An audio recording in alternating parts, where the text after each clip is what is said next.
कर्पूरीगौरं करुणावतारं संसारसारं भुजगेन्द्रहारं सदा वसन्तं हृदयारविन्दे भवं भवानी सहितं नमामि। श्री शिवाय नमस्तुभ्यं। हर हर महादेव। शिव पुराण की इस श्रृंखला में आप सभी का बहुत बहुत स्वागत है। महादेव की कृपा सदैव आप पर और आपके समस्त परिवार पर बनी रहे। आइए सुनते हैं शिव पुराण की कथाएं। ब्रह्मा जी और विष्णु में इस भयंकर युद्ध को छिड़ा हुआ देख करके सभी देवतागण भगवान शिव की शरण में जा पहुँचे और उनसे प्रार्थना करने लगे। कहने लगे, हे महादेव, आप तो सर्वज्ञानी हैं। यह युद्ध परस्पर का अत्यंत ही दुख को देने वाला और भयभीत करने वाला है। कृपया इसका कोई निदान आप निकालिए। इस पर महादेव जी कहते हैं, हे पुत्रों, मैं जानता हूँ कि तुम ब्रह्मा और विष्णु के परस्पर युद्ध होने से अत्यंत ही दुखी और भयभीत भी हो, परंतु तुम्हें डरने की कोई आवश्यकता नहीं है। मैं अपने गणों के साथ अभी तुम्हारे साथ उस स्थान पर चलता हूँ जहाँ ब्रह्मा और विष्णु दोनों ही युद्ध में भिड़े हुए हैं। यह कहते हुए भगवान शिव अपने वाहन नंदी पर आरूढ़ होकर के देवताओं के साथ उस युद्ध स्थल की ओर चल पड़े। जब वह वहाँ पहुँचे तब वह भी युद्ध को देख करके चकित रह गए। उधर ब्रह्मा और भगवान विष्णु दोनों ही एक दूसरे को मार डालने के उद्धत प्रयोग से अनेक अनेक प्रकार के दिव्य अस्त्र और शस्त्रों द्वारा एक दूसरे पर प्रहार करने लगे। इन अस्त्रों से बहुत ही भयंकर ज्वाला धधक रही थी। निराकार भगवान शंकर इस प्रलय को देख करके दोनों के बीचों बीच तब स्तंभ रूपी अग्नि ज्वाला के रूप में प्रकट हो गए।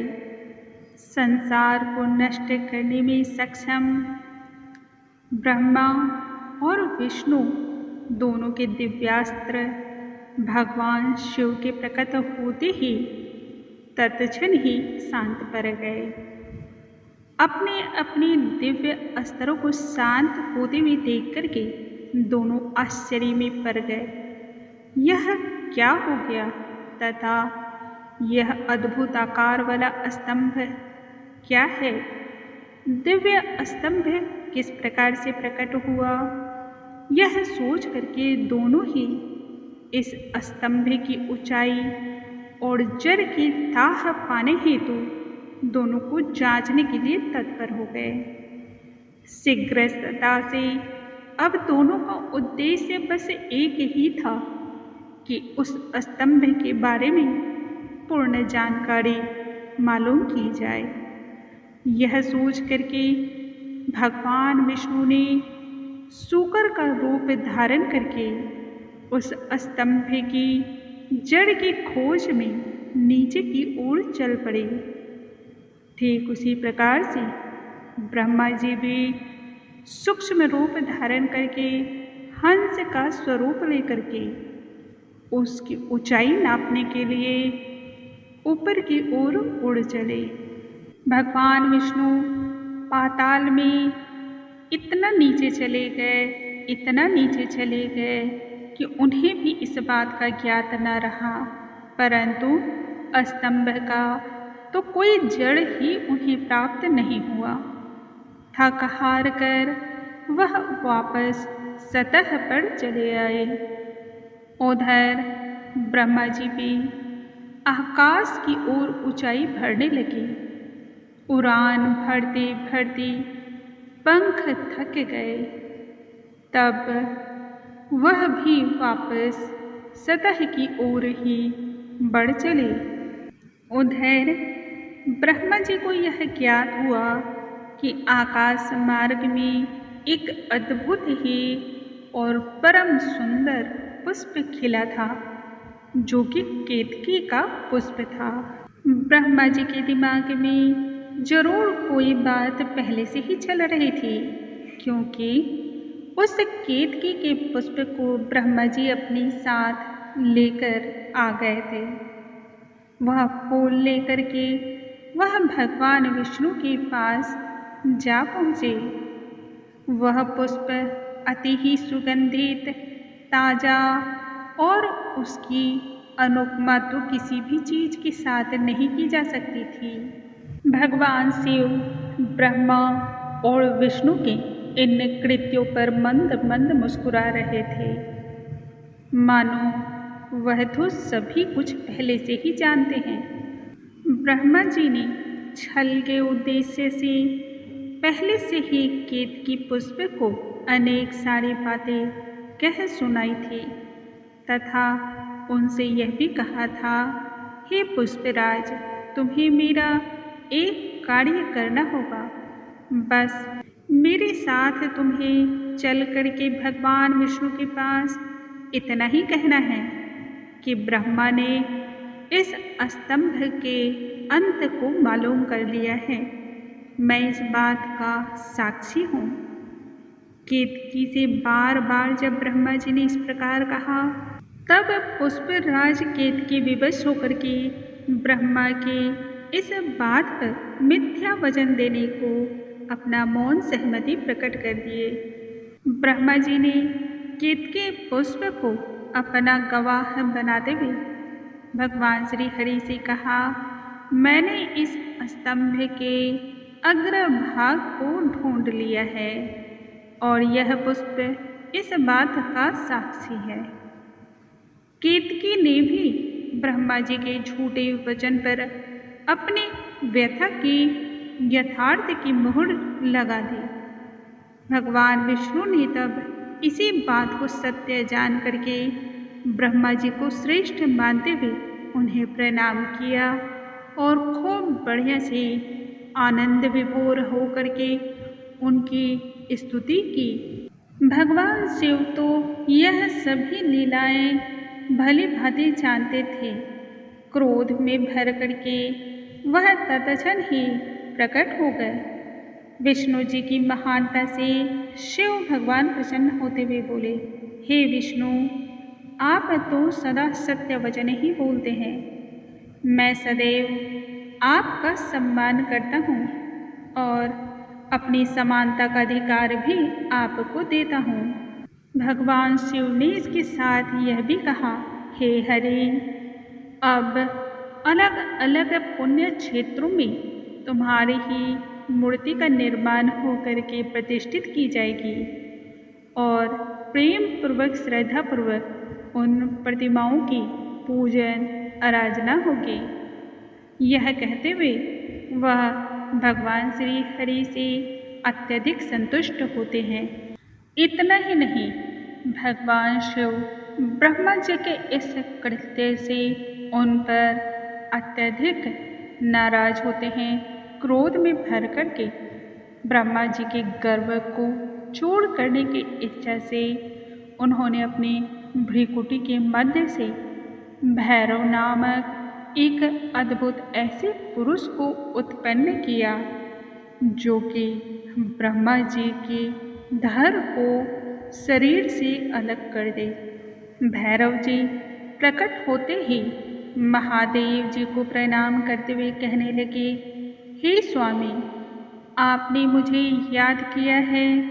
मैं आपकी इच्छा अनुसार प्रकट हुआ हूँ, अतः मेरे लिए क्या आज्ञा है?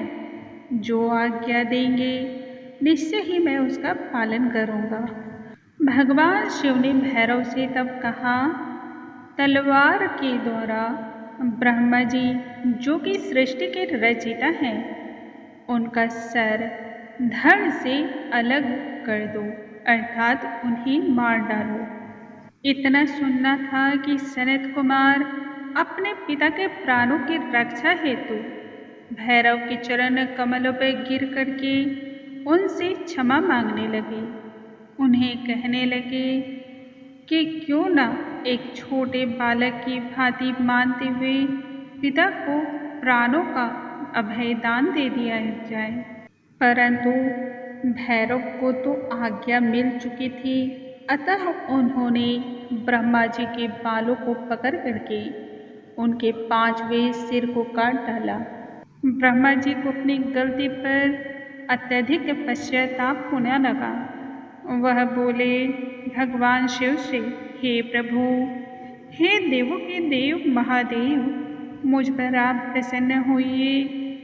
मुझसे बहुत बड़ी धृष्टता हुई है, मैं आपको नमस्कार करता हूँ। यह कहते हुए ब्रह्मा जी भय से कांपने लगे। भगवान विष्णु इन सभी चीज़ों को देख करके द्रवित हो गए और उन्होंने शिव से प्रार्थना करते हुए कहा, कृपया कर ब्रह्मा जी को आपकी ही कृपा से यह 5वां सर प्राप्त हुआ था, अतः आप इनकी इस धृष्टता को क्षमा कर दें। शिव ने तब कहा ब्रह्मा की ओर मुख करके, तुमने प्रतिष्ठा और अपने प्रभुत्व को दिखाने के लिए छल का उपयोग किया है, इसलिए आज मैं तुम्हें शाप देता हूँ कि तुम सनत कुमार स्थान और उत्सव से सदैव विहीन रहोगे। ब्रह्मा जी को अपनी गलती भली भांति पता थी, उन्हें इस बात का पछतावा भी था। भगवान शिव के चरणों को बार बार वह पकड़ करके क्षमा मांगने लगे और अपने 5वें सिर को पुनः प्राप्त करने के लिए उनसे बार बार निवेदन भी करने लगे। महादेव ने तब कहा, अनुशासन का पालन करना अति ही आवश्यक है। सृष्टि के संचालन हेतु यह नियम अति आवश्यक है। यदि ऐसा न हुआ और तुम्हें दंड न दिया जाए तो सारा संसार ही नष्ट और भ्रष्ट हो जाएगा, इसलिए दंड अति आवश्यक है। मैं इसके साथ एक और कार्य कर सकता हूँ। एक ऐसे वर को मैं तुम्हें प्रदान करता हूँ जिसे पाकर के अग्निहोत्र आदि वैतानिक और गृह यज्ञों में आपको श्रेष्ठ माना जाएगा। तुम सभी गणों के आचार्य कहलाओगे। तुम्हारे बिना किसी भी प्रकार से यज्ञ को पूर्ण नहीं माना जाएगा। तथा महादेव जी ने केतकी की ओर क्रुद्ध दृष्टि से देखते हुए कहा, अरे ओ दुष्ट केतकी पुष्प, तुमने बहुत बड़ा अपराध किया है, मिथ्या वचन का पालन किया है और इसी कारण तुम्हें मेरी पूजा से सदैव दूर रखा जाएगा। मेरी पूजा के अयोग्य रहोगे तुम। यह सुनना था कि केतकी अत्यधिक दुखी होकर के महादेव के चरणों में गिर पड़ा और क्षमा याचना करने लगा। कहने लगा, हे प्रभु, जाने अनजाने में मुझसे पाप हो गया है, परंतु आप तो सभी के अपराधों को क्षमा करने वाले हैं। भला आपके दर्शन से भी कोई ऐसा पाप या कोई ऐसा दोष भी ठहर सकता है क्या? आपके दर्शन से ही मेरा जीवन सार्थक हो गया है। यदि आप मुझे क्षमा नहीं करेंगे तब मेरा जन्म ही निष्फल हो जाएगा। हे नाथ, मुझ पर कृपा करें। यह सुनकर के भगवान शिव कहते हैं, मैंने तुम्हें श्राप दिया है और यह निरर्थक नहीं हो सकता है, क्योंकि सत्य का भी एक वचन होता है। मेरी वाणी झूठी नहीं हो सकती है। परंतु एक वरदान मैं तुम्हें साथ में देता हूँ, जिससे तुम्हारा जीवन सफल हो जाएगा। मेरी पूजा में तुम्हारा किसी भी तरह से कोई उपयोग नहीं किया जाएगा, परंतु अन्य जितने भी देवतागण हैं उन सभी की पूजा उपासना आराधना में तुम्हारा स्थान सर्वोपरि होगा। तुम्हें अपने सर पर धारण किया जाएगा। इस तरह से तुम श्रेष्ठ हो जाओगे। तब केतकी प्रसन्न होकर के सभी देवताओं की स्तुति करने लगा और भगवान शिव को प्रणाम करके वह सभा से चला गया। नंदकेश्वर आगे कहते हैं, यह सुनने के बाद ब्रह्मा और विष्णु दोनों ही भगवान शिव को प्रणाम करके चुपचाप होकर के उनके दाएं और बाएं भाग में खड़े हो गए। विभिन्न प्रकार से उन्होंने महादेव जी का पूजन किया और महादेव जी को विभिन्न प्रकार के दिव्य उपहार प्रदान किए। हार, नुपुर, किरीट, उत्तरीय वस्त्र, पुष्पमाला, सुगंधित द्रव्य, रेशमी वस्त्र, पुष्प, तांबुल, चंदन, कपूर, धूप, दीप, अन्य न जाने ऐसे कितने सारे दिव्य उपहार थे जो कि मन और वाणी की पहुँच से बाहर थे। वह सभी चीज़ें भगवान श्री हरि और ब्रह्मा जी ने शिव जी को प्रदान किया। इससे भगवान शिव दोनों से प्रसन्न हो गए और कहने लगे, हे पुत्र, आज तुम्हारे द्वारा दी गई पूजा से मैं अत्यधिक प्रसन्न हूँ। यही कारण है यह दिन परम पवित्र और मंगलमयी होगा। इस दिन को भक्तगण शिवरात्रि के नाम से जानेंगे।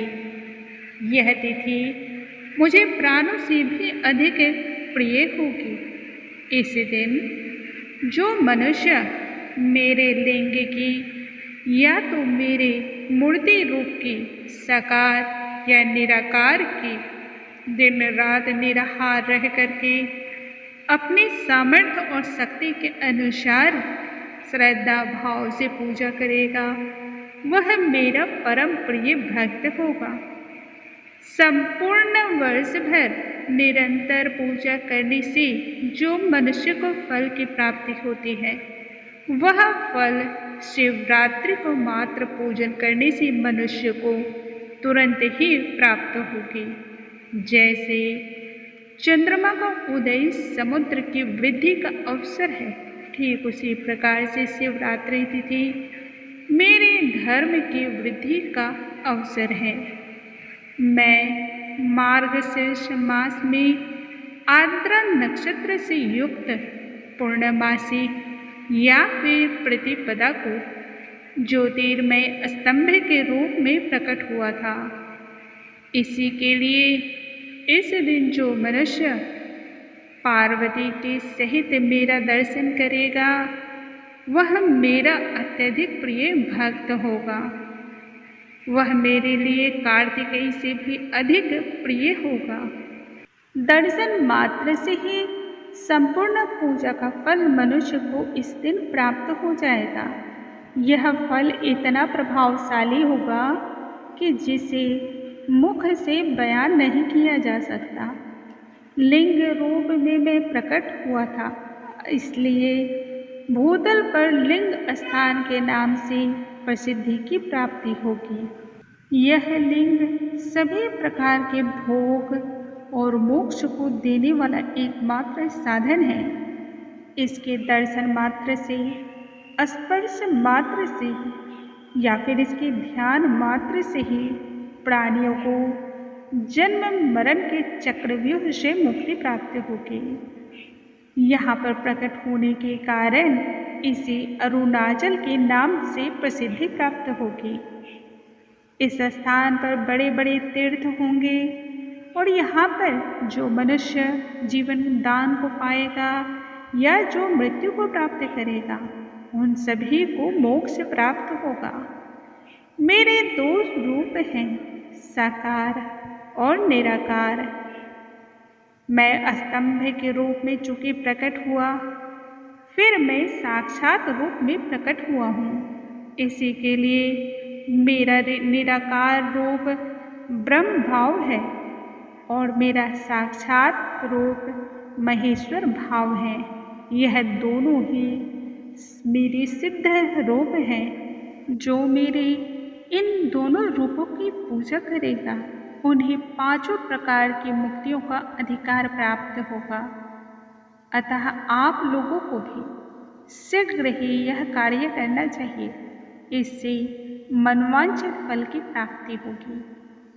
नंदकेश्वर जी आगे कहते हैं, इस प्रकार से विनम्र ब्रह्मा जी के कहने पर और भगवान विष्णु के अनुग्रह पर भगवान शंकर ने जो युद्ध स्थल पर सैन्य दल मारे गए थे, परस्पर युद्ध करते हुए उन्हें जीवन दान देने की प्रार्थना की, जिस पर महादेव ने अमृत वर्षा से उन सभी शक्तियों को फिर से जीवन का दान दिया। महादेव जी भगवान श्री हरि और ब्रह्मा की तरफ मुख करके कहने लगे, अज्ञानतावश तुम लोगों ने जो यह अभिमान किया, उसकी वजह से मैं उत्पन्न हुआ। उसे दूर करने के लिए ही इस रणभूमि में मुझे प्रकट होना पड़ा। इसलिए अब स्थिर बुद्धि में आओ तथा अपने गर्व को वहीं छोड़ दो। महादेव जी आगे कहते हैं, लिंग सभी लक्षणों से युक्त है। इसी कारण मेरे इस लिंग को प्रतीक चिन्ह मान करके प्रतिदिन तुम दोनों को इस लिंग की पूजन आराधना करनी चाहिए। मेरी सामीप्य को प्राप्त कराने वाला यह एकमात्र साधन है। विद्वान मनुष्य हो या फिर मूढ़ मनुष्य हो या कोई अन्य जीव और जंतु ही क्यों न हो, मेरे इस लिंग की स्थापना करने का फल उसी प्रकार से है जो मेरे समता के अधिकार का है।